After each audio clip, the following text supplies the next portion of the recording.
Hoy estaremos continuando nuestra serie en el libro de Judas y estamos llegando a la conclusión de esta pequeña pero importante carta. De hecho, este es el penúltimo sermón de este libro que estaremos viendo en esta serie. Y en la providencia del Señor me ha tocado predicar este texto que acabamos de leer. Y de nuevo, en la providencia del Señor, creo que este texto que leímos traerá mucha luz a nuestra vida como iglesia, especialmente en el contexto en el que estamos viviendo como iglesia, como un cuerpo y con nuestros hermanos, la plantación. Que el Señor nos ayude a ver la bendición y al ver su palabra y poder aplicarla.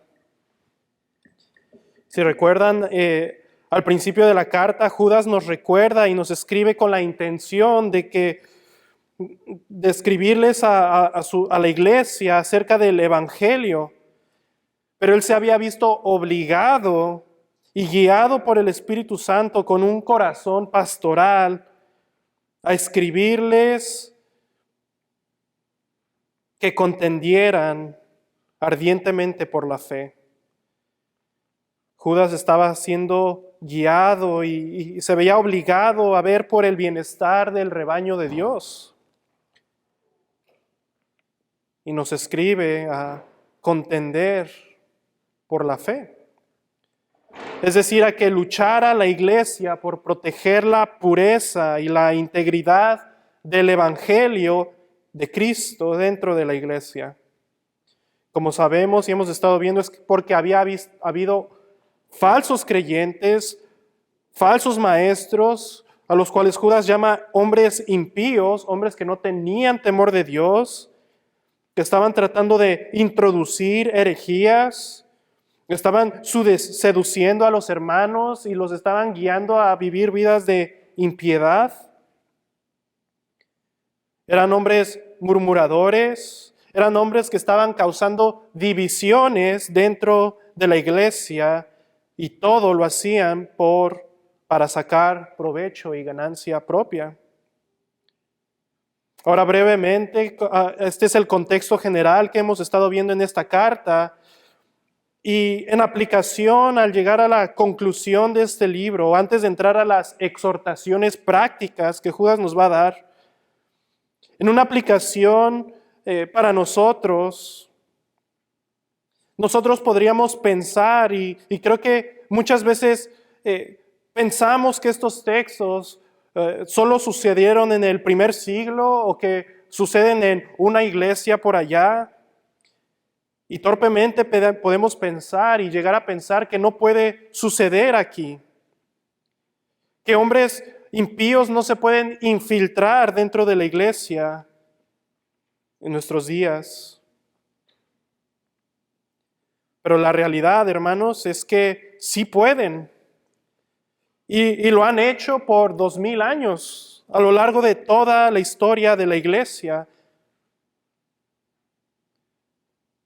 Nosotros, por consecuencia y por llamado, debemos contender por nuestra fe. Escuchen, no nada más en el ámbito público, en la escuela, en el trabajo, sino que nosotros comenzamos a contender ardientemente por la fe en la iglesia, dentro de la iglesia. ¿Cómo se ve esto? Bueno, vamos a ver las exhortaciones prácticas que Judas nos va a dar. Pero de forma resumida, esto se ve, este contender por la fe, se ve al nosotros vivir vidas de pureza, vidas de integridad conforme al Evangelio,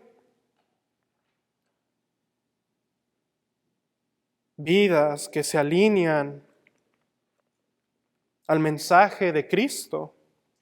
Así es como comenzamos a contender por la fe. Mediten en esta idea por un segundo. Imaginen que un hombre impío entra encubierto dentro de la iglesia, es decir, sin ser detectado a primera vista. Y él entra y lo primero que ve es, y lo que se da cuenta es que ve a hermanos que viven en santidad. Ve hermanos que están contendiendo ardientemente, con celo por el Evangelio. Estos hombres saldrán huyendo, buscando otros lugares donde devorar y hacer de las suyas.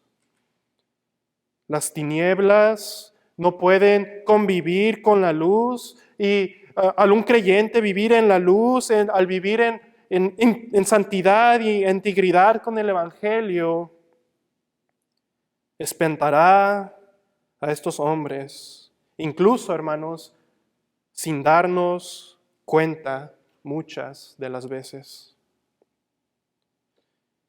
Y esto de forma de introducción para que veamos la relevancia de esta carta para nuestras vidas, para la vida de la iglesia. Judas no está escribiendo de la nada. Él está escribiendo con un corazón pastoral, tratando de proteger y animar a los hermanos a vivir en santidad para proteger la pureza del Evangelio.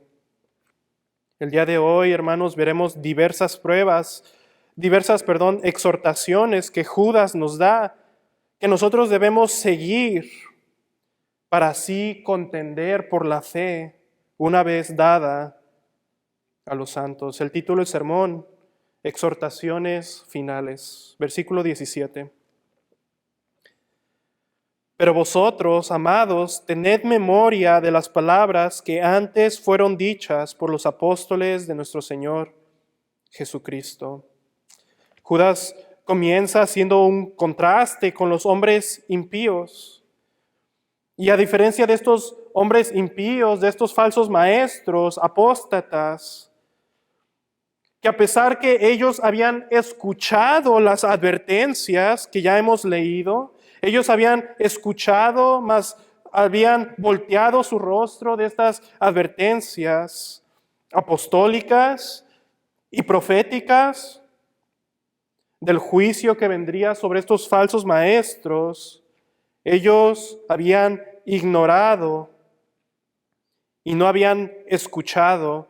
Pero el creyente, dice Judas, pero vosotros, amados, pero ustedes, creyentes, dice, tened memoria de las palabras que antes fueron dichas por los apóstoles de nuestro Señor Jesucristo. Ustedes, creyentes, traigan a memoria las palabras que han escuchado. Las palabras que han escuchado por los apóstoles de nuestro Señor Jesucristo.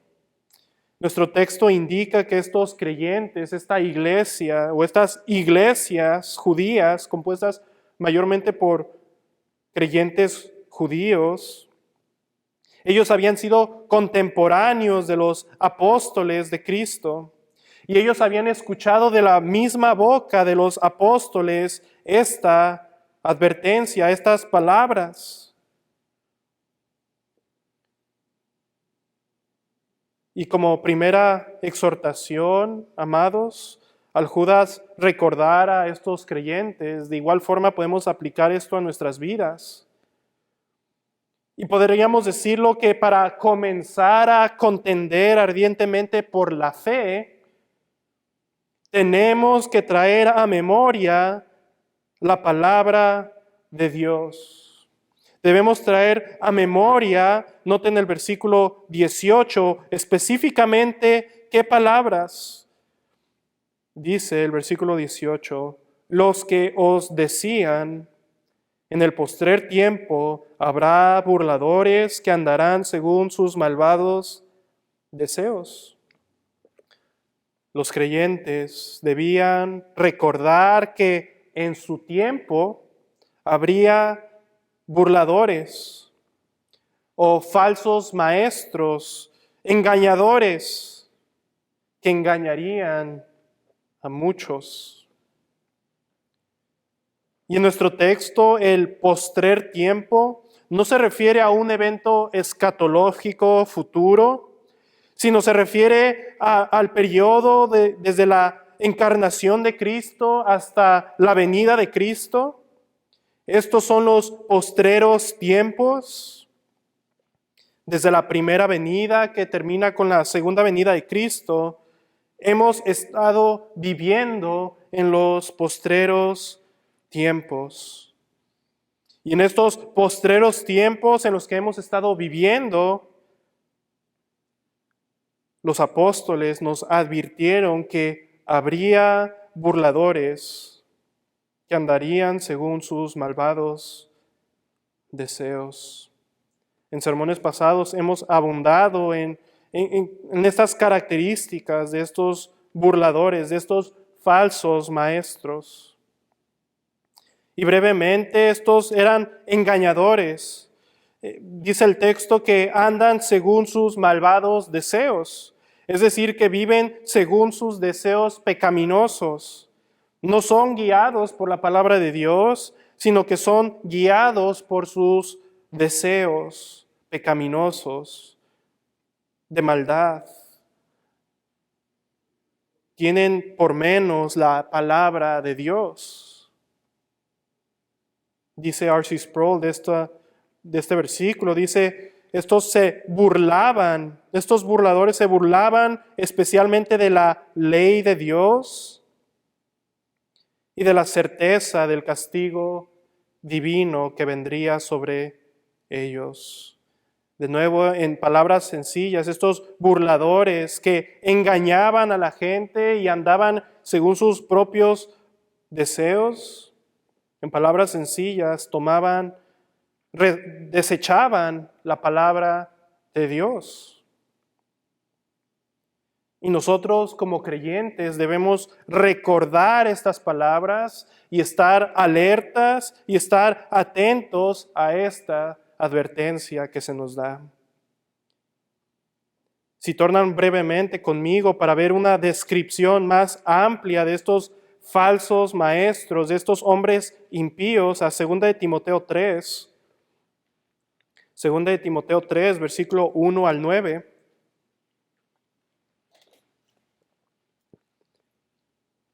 Vamos a ver más características de estos hombres impíos, de los cuales tenemos que estar alertas. 2 de Timoteo 3, versículo 1 al 9 dice, también debes saber esto, que en los postreros días vendrán tiempos peligrosos, porque habrá hombres amadores de sí mismos, ávaros, vanagloriosos, soberbios, blasfemos, desobedientes a los padres, ingratos, impíos, sin afecto natural, implacables, calumniadores, intemperantes, crueles, aborrecedores de lo bueno, traidores, impetuosos, infatuados, amadores de los deleites más que de Dios, que tendrán apariencia de piedad, pero negarán la eficacia de ello. A estos evita. A primera vista, estos hombres tendrán una apariencia de piedad, entrarán en la iglesia y tú podrás pensar a simple vista que son creyentes, pero con el tiempo te darás cuenta que a estos hombres lo que los distingue es la impiedad, es que estos hombres siguen sus propios deseos pecaminosos. Estos son hombres religiosos. Son hombres que, de nuevo, parecen cristianos, pero son mundanos, son carnales. Ahora, hermanos, no piensen que en todas estas características estarán en todos los hombres impíos, sino que muchas veces solo habrá una o dos o tres cosas que aparecerán en su debido tiempo. Pero de nuevo, amados, nosotros debemos de recordar estas palabras que se nos han sido dadas. Ahora regresen a Judas y noten el versículo 19 de nuestro texto y cómo Judas los describe. En cómo en nuestro texto Judas los describe, que se evidencia estos hombres impíos. Noten el versículo 19, dice: estos son los que causan divisiones, los sensuales que no tienen al Espíritu. Escuchen, estos hombres, al seguir sus deseos pecaminosos, buscando solo satisfacer su ego, su carne, como dijo Pablo, son amadores de sí mismos más que de Dios.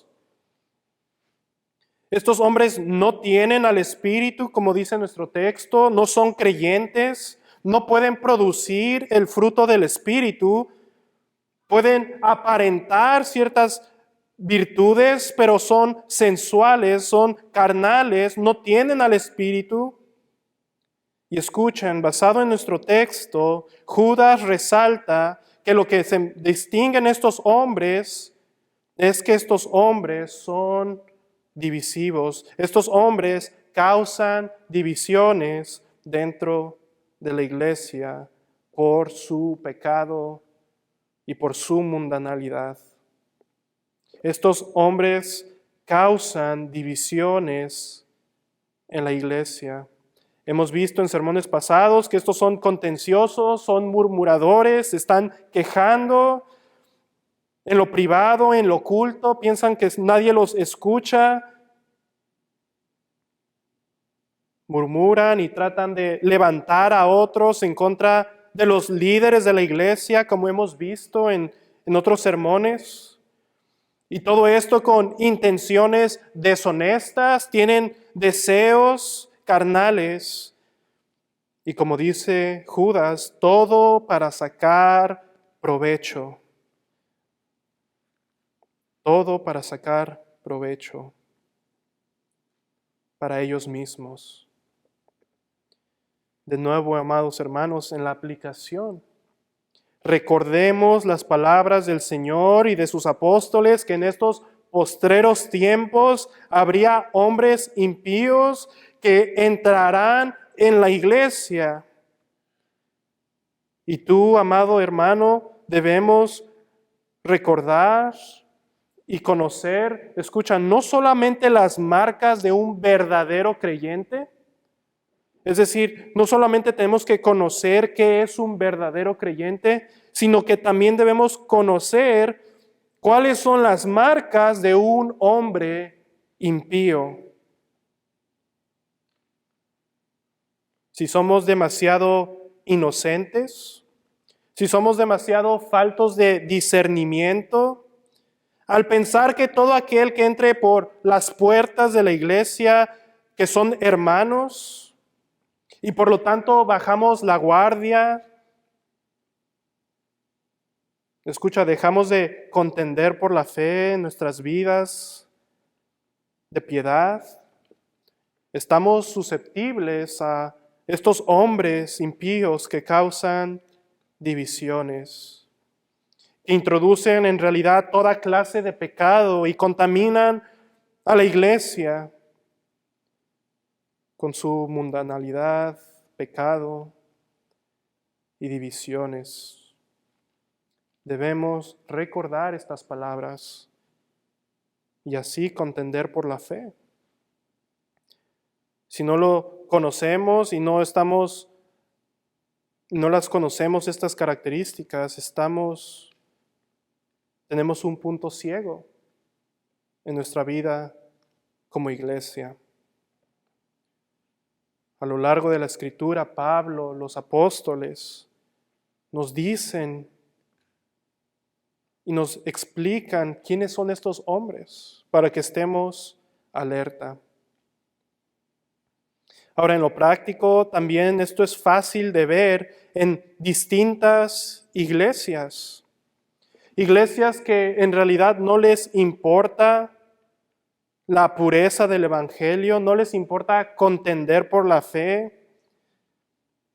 Estas iglesias están llenas y están interesadas por los números, por la asistencia, que tienen las puertas abiertas a toda clase de personas, cuando en realidad estas iglesias están llenas de hombres impíos, hombres carnales.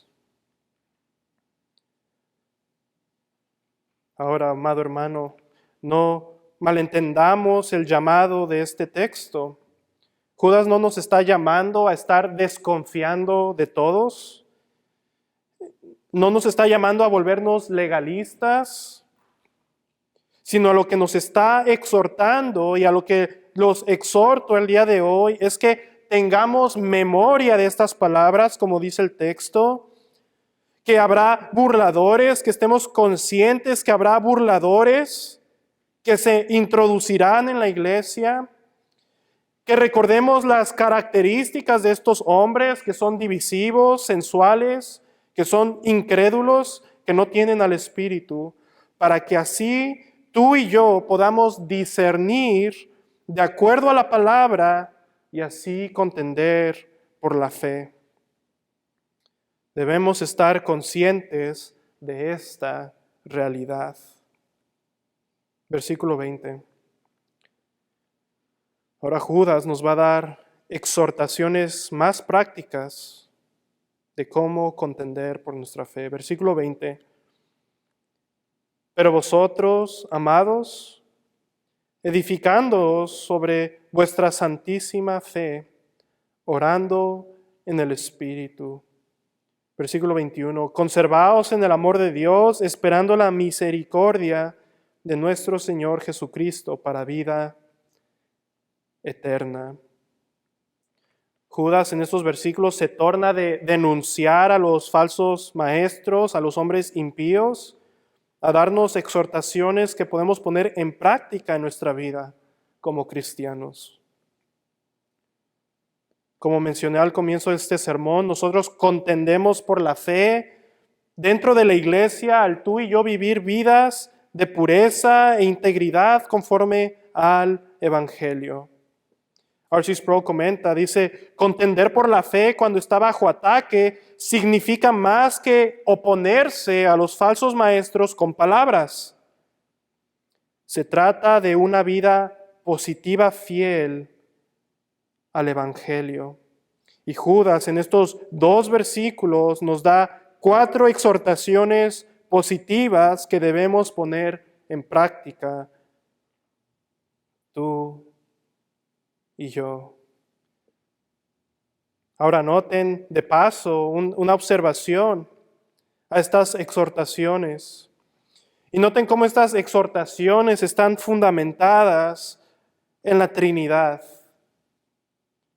Dice Judas que oremos en el Espíritu Santo, que nos conservemos en el amor de Dios y que esperemos la misericordia del Señor Jesucristo.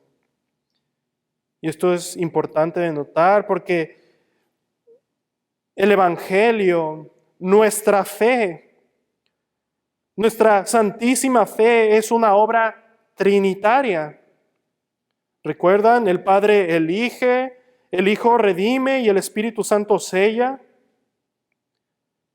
Por lo tanto, nuestra vida y obediencia como creyentes está fundamentada en la Trinidad. Tu obediencia, amado hermano, está fundamentada a Dios, a la Trinidad, a la obra redentora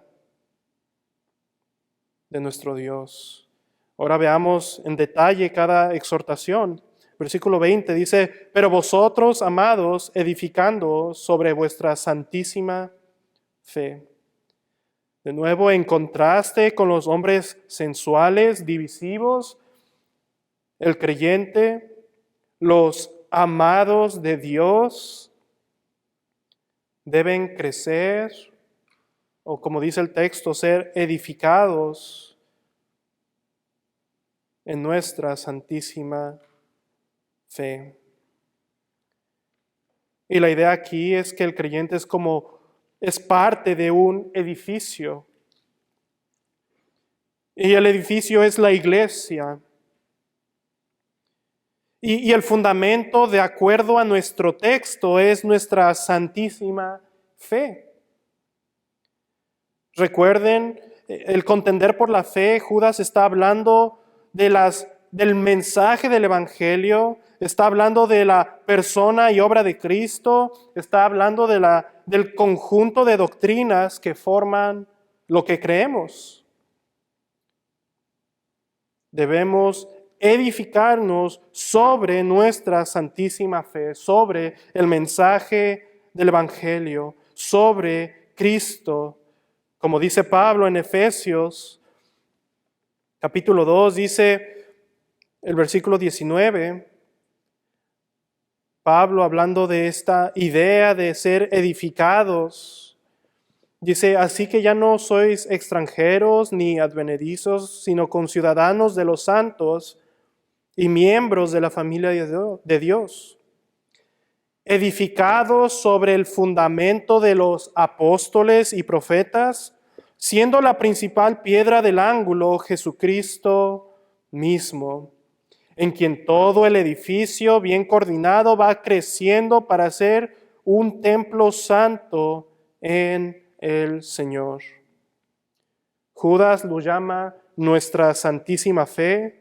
Pablo lo llama ser edificado sobre el fundamento de los apóstoles y profetas, siendo la principal piedra del ángulo Cristo. Y nosotros como creyentes somos el edificio, el templo que crece y es edificado.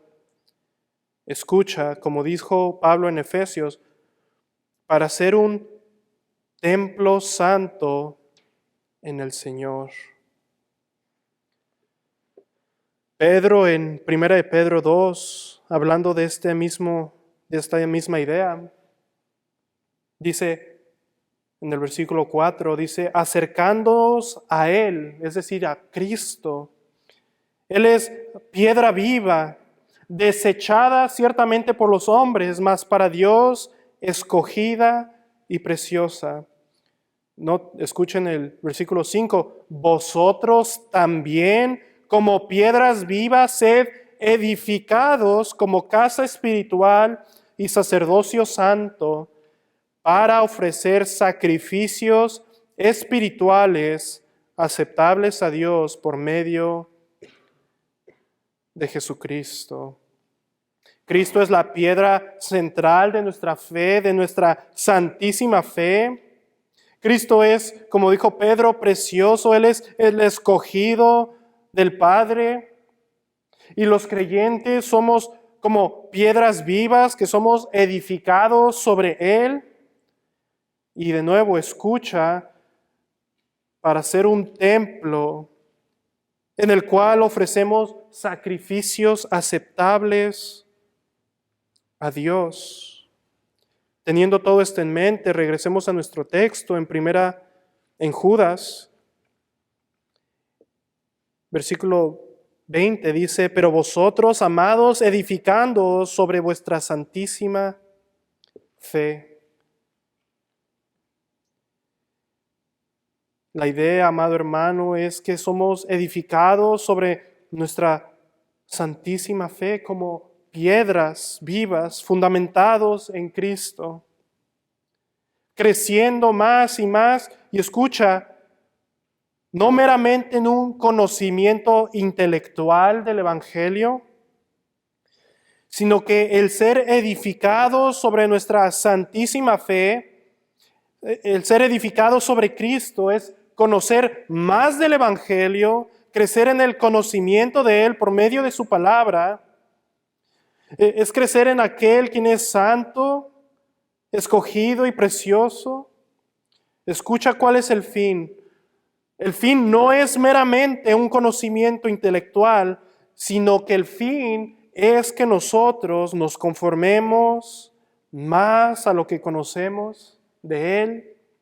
Y escucha, y así presentar nuestras vidas en santidad y piedad. Templos que están siendo edificados para ofrecer sacrificios a Dios. En otras palabras, el serse edificado sobre nuestra santísima fe es crecer y crecer más en santidad, fundamentados en el Evangelio, fundamentados en lo que conocemos de Él. Nuestra fe es santa, Dios es santo, el Espíritu Santo es santo, el Hijo es santo, y tú y yo, al crecer en este Evangelio, en esta santísima fe, tú y yo debemos ser santos y crecer en santidad. Es lo lógico. Si estamos siendo edificados sobre nuestra santísima fe, nosotros vamos a crecer en santidad por medio del conocimiento de aquel que nos amó.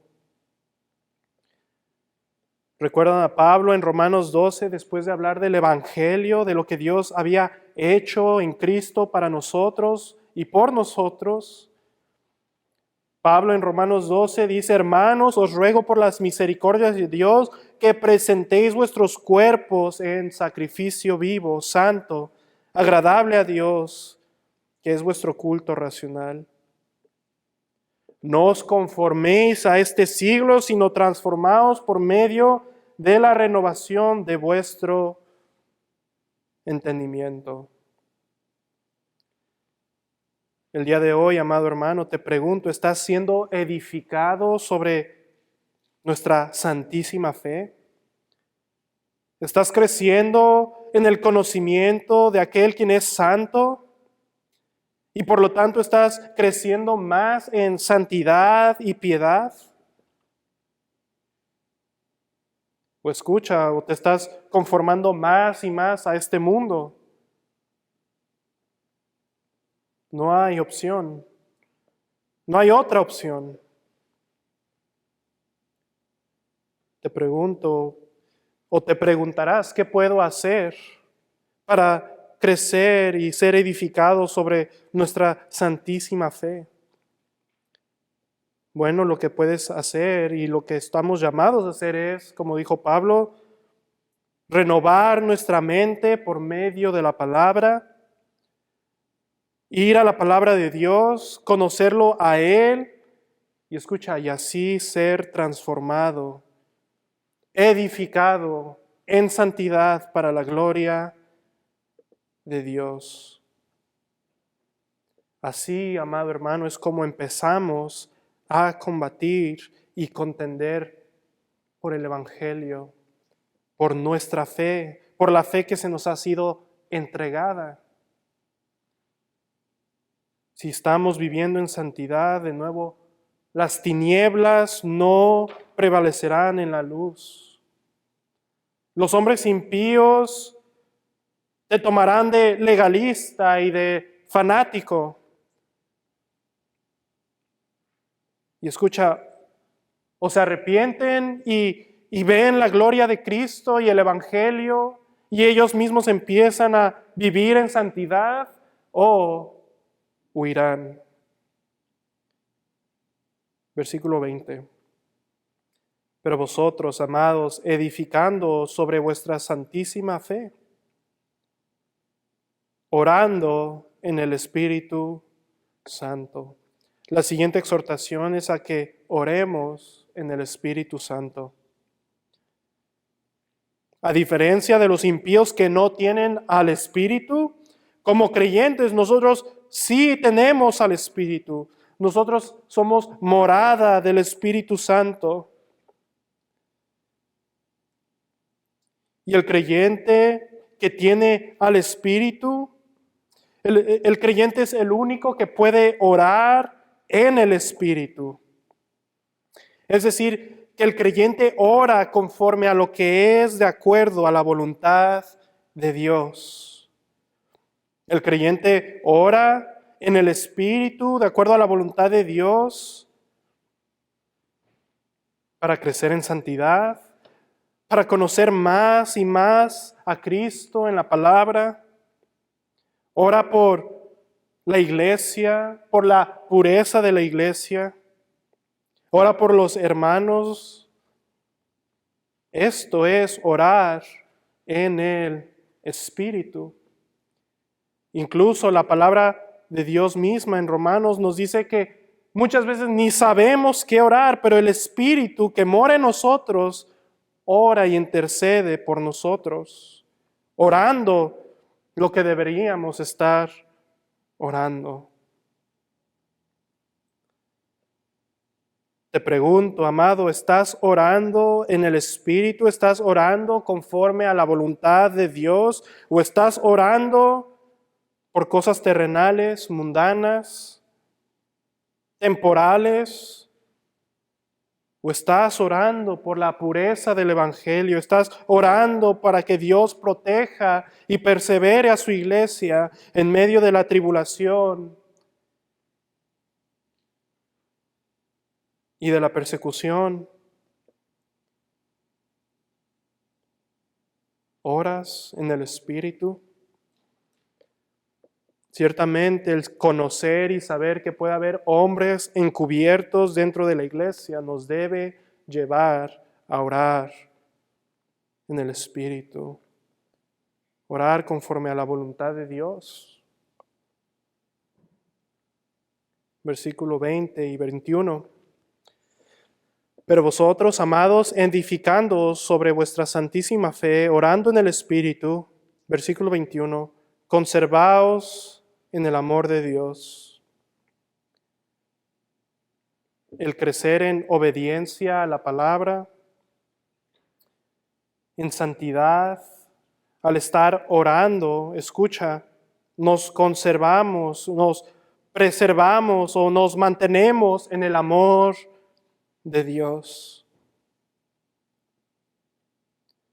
El Señor dijo, si guardáremos sus mandamientos, permaneceríamos en su amor.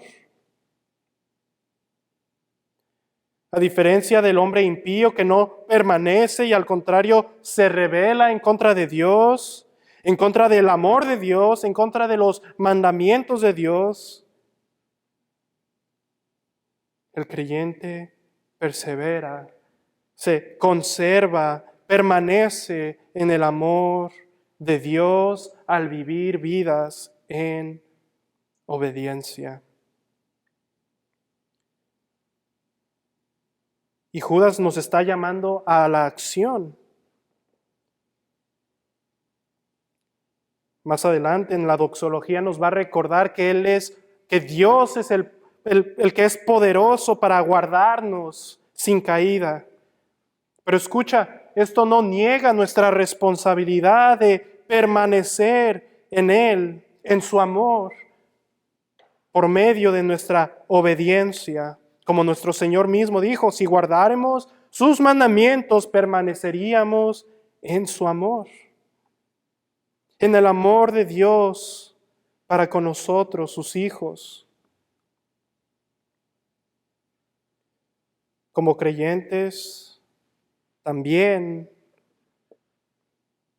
no debemos confiar en nuestras propias fuerzas para perseverar. Pero precisamente es esto, el amor de Dios, que nos lleva a confiar en Él y estar en Él. No confiamos en nuestras propias fuerzas, sino en su amor por nosotros, que el Padre nos ama. De hecho, Judas nos recuerda y constantemente nos está diciendo que somos amados por Dios.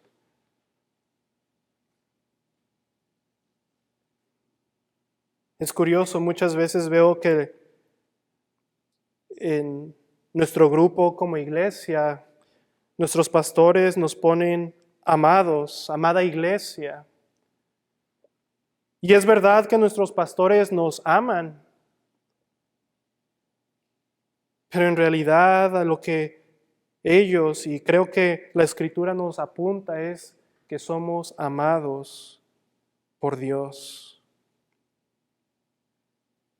Y debemos permanecer en ese amor. De nuevo, no como el hombre impío que se rebela y desobedece a los mandamientos de Dios, sino nosotros en obediencia por su amor que tuvo por con nosotros, obedecemos y permanecemos en su amor.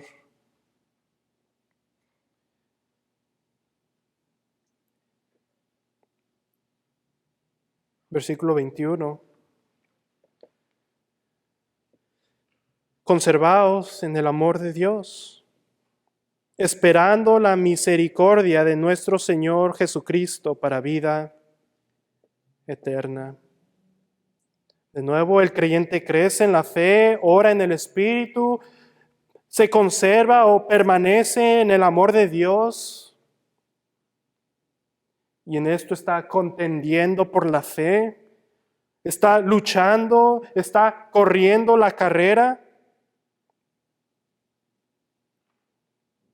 Y escucha, como dice el final del versículo 21, también contendemos a estar esperando la misericordia de nuestro Señor Jesucristo para vida eterna. En el creyente debe haber una expectativa, una espera de que el Señor, cuando venga, toda la misericordia que ya se nos ha sido otorgada será totalmente manifestada y revelada en aquel día, en su venida. Debemos esperar el día en el cual Cristo vendrá y apartará a las cabras de las ovejas.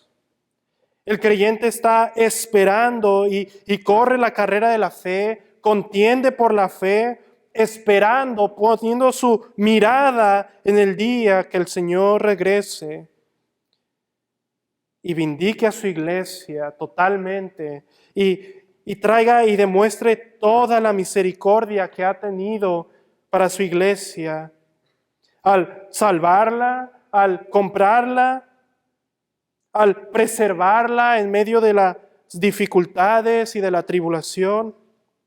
El creyente espera ese día donde toda la misericordia del Señor será revelada para vida eterna. Judas nos recuerda y les recuerda a los creyentes que los verdaderos hijos de Dios tenemos una esperanza mayor, tenemos una herencia mejor, una ciudad mejor. Nos esperan deleites puros y santos que son mayores.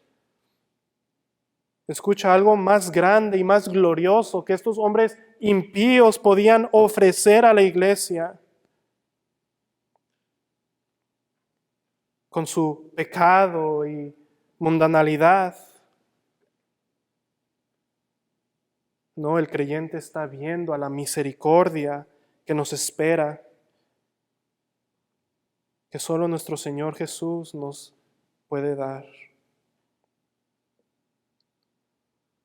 Tenemos que contender por la fe poniendo nuestros ojos en aquel día, viviendo en santidad, creciendo en nuestra fe, orando en el Espíritu, permaneciendo en el amor de Dios, el amor que nos ha dado, poniendo nuestros ojos en aquel día.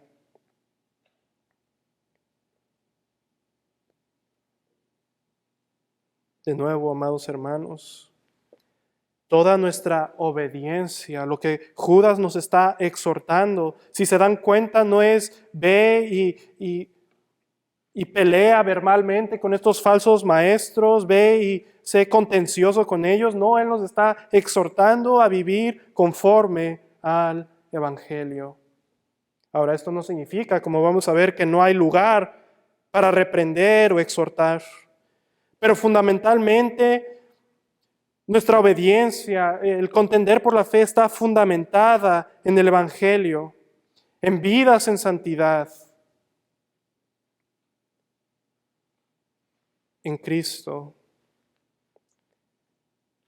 Y de nuevo, al estar y obedecer estas exhortaciones, estamos contendiendo. Estamos contendiendo ardientemente por la fe. Estamos contendiendo ardientemente en contra de los hombres que puedan entrar en la iglesia.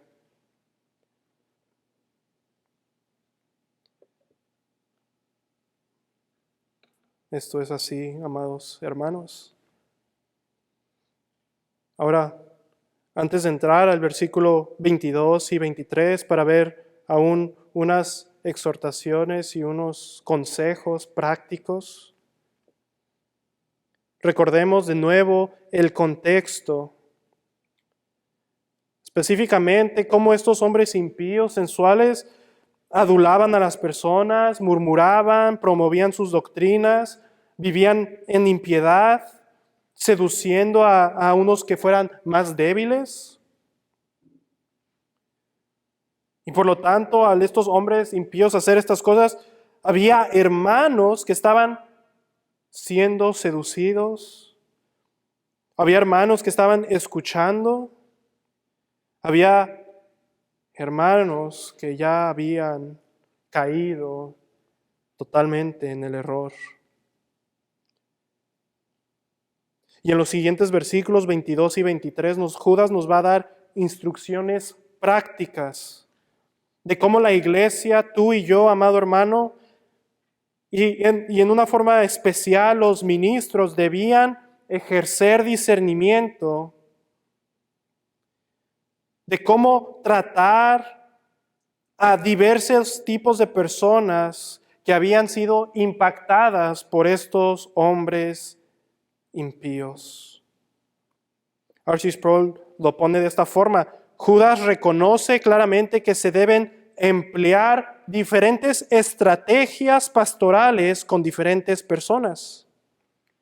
Algunos pueden beneficiarse de un consejo amable, otros requerirán confrontación o acción de algún tipo para sacarlos del fuego. Noten el versículo 22, dice Judas: algunos que dudan, convencedlos.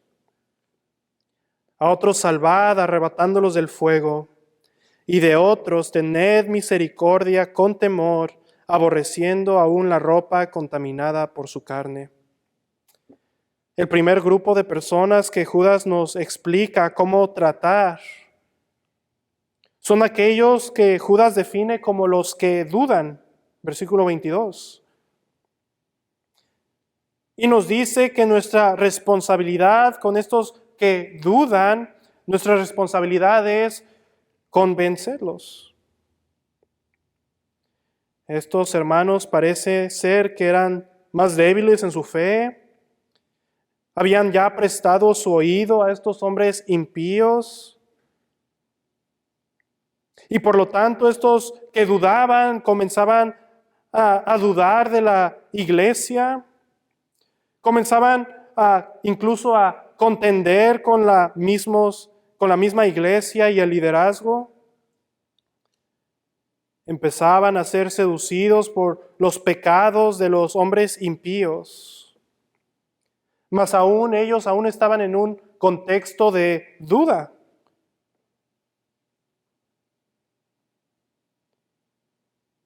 Ahora, antes de ver más cómo debía tratarlos, otra traducción de este versículo dice: tengan misericordia de algunos que dudan. Es decir, que traducen, en vez de convencerlos, tengan misericordia de los que dudan. Y la idea es la misma. Estos hermanos que estaban siendo seducidos por su vulnerabilidad, tal vez por ignorancia, nosotros debíamos, y los creyentes debían de extender misericordia y así convencerlos de su error. En misericordia y en gracia debían mostrarles la verdad, considerando que estos hermanos eran más débiles o más vulnerables. Y el llamado es que tengamos misericordia y convencerlos de su error.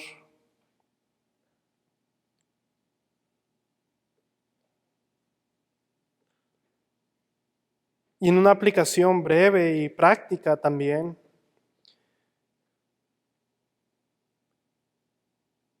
Cuando veamos a un hermano que tal vez está dudando o está yendo en ignorancia por caminos de pecado, tal vez por vulnerabilidad o ignorancia, juventud,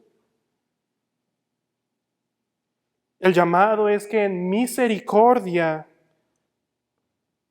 lo convenzamos de su error y así puedan ser restaurados a la iglesia. Versículo 23. Este es el segundo grupo, dice, a otros salvad, arrebatándolos del fuego. Este segundo grupo son aquellos que han sido seducidos a tal grado que han abandonado la fe.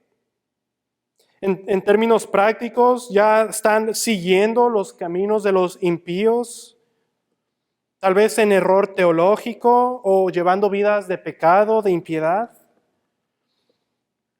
Estos ya se han rebelado en contra de Cristo y de la iglesia. Y escuchen, tal vez no abiertamente, siempre lo hacen.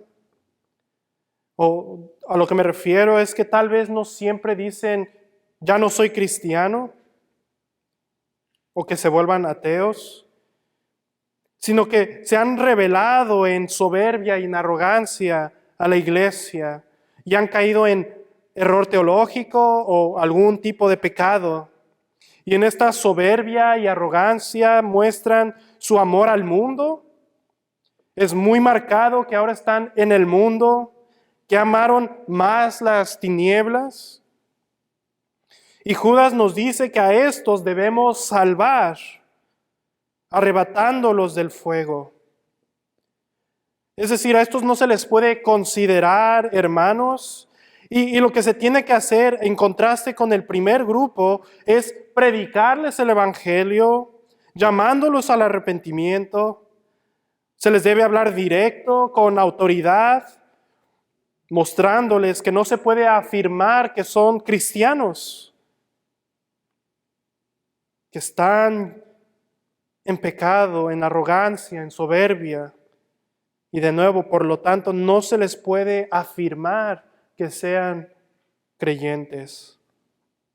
A estos tenemos que salvar, es decir, debemos predicarles el evangelio, ciertamente con misericordia y compasión, pero nuestro discernimiento es, estos necesitan ser salvos, ser arrebatados del fuego. Noten el tercer grupo.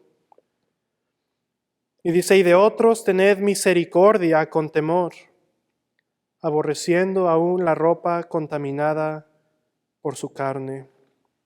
Finalmente, este tercer grupo son aquellos, dice Judas, de los cuales tenemos que también tener misericordia.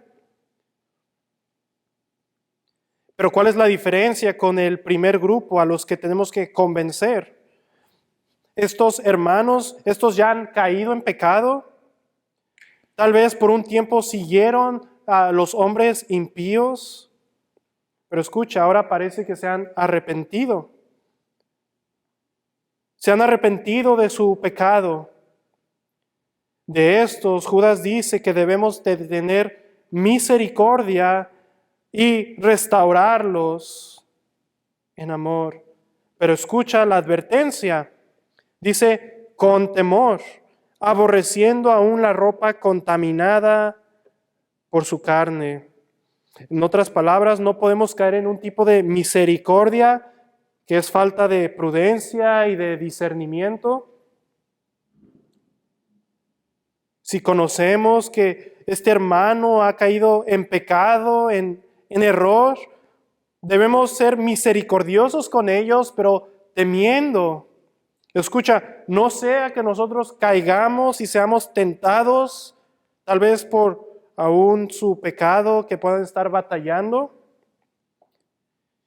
considerando a nosotros mismos. Recuerden que muchos que se han arrepentido de su pecado, no siempre es fácil que abandonen su pecado del todo. De estos tenemos que tener misericordia, pero con temor. Y escuchen a tal grado de temor y de cuidado y de prudencia, dice Judas, aborreciendo aún la ropa contaminada por su carne. Es decir, temiendo por ti mismo, no sea que tú también seas tentado y caigas. La idea es que ni siquiera que temamos y aborrezcamos su ropa. Ciertamente esto no es literal, pero nos está enfatizando el grado de temor y de cuidado con los que tenemos que tratar con estos hermanos. No sea que también caigamos. No caigamos en una misericordia torpe. Y porque un hermano ha dicho que se ha arrepentido, entonces minimicemos el pecado o la situación y por lo tanto bajemos la guardia y tal vez caigamos nosotros mismos o seamos manchados. No, de estos tenemos que tener misericordia con temor, siendo prudentes, aborreciendo el pecado. Ahora, en conclusión de estos tres grupos que hemos visto, Matthew Henry comenta, escuchen, debemos vigilarnos los unos a los otros, fielmente, pero con prudencia, para no reprobarnos los unos a los otros, y a dar buen ejemplo a todos los que nos rodean. Esto debe hacerse con compasión, diferenciando entre el débil y el soberbio.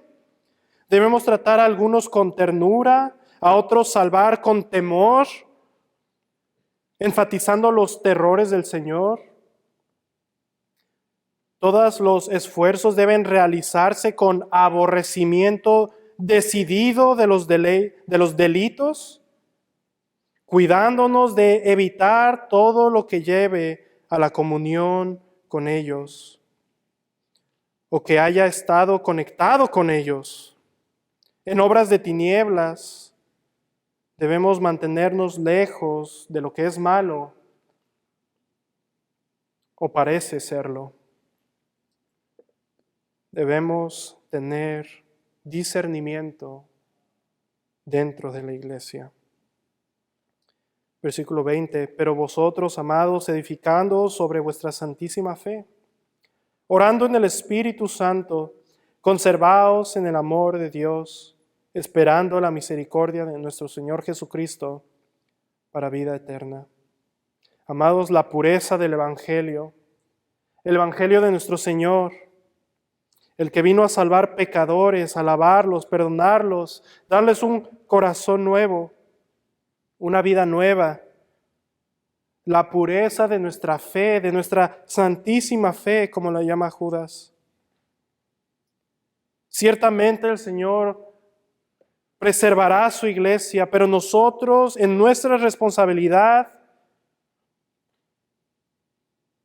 depende de nuestra responsabilidad práctica la pureza dentro de la iglesia.